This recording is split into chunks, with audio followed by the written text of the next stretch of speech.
Let's make dal chawal. 1.5 cup of black lentils soaked for 30 minutes.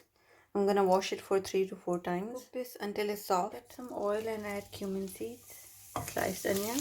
Fry the onions until brown. Once the onions are light brown, add ginger and garlic for a few seconds. I'm gonna add some spices. Half teaspoon red chili flakes, 1 teaspoon coriander powder, half teaspoon turmeric powder, 1 teaspoon paprika, 1 teaspoon cumin powder, garam masala. Add a splash of water. Cook the masala for about 5 to 6 minutes. Chop tomatoes.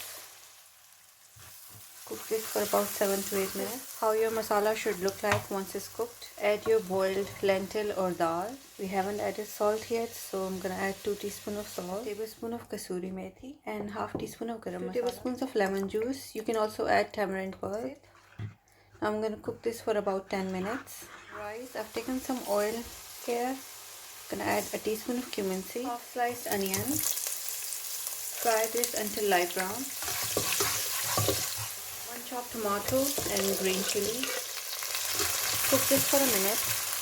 Add a teaspoon of red chili flakes, teaspoon of coriander powder, 1/4 teaspoon of garam masala, 2 teaspoon of salt for 2 cups of rice.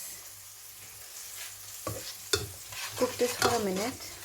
For 2 cups of rice, I'm gonna add 4 cups of water. Bring the water to boil. Add your washed rice. I soaked these for 30 minutes. Cook this on medium-high heat until the water is reduced. The water is reduced to this level.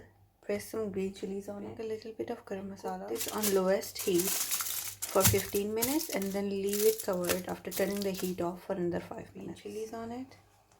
Cover and simmer for another 5 minutes. Check on the rice.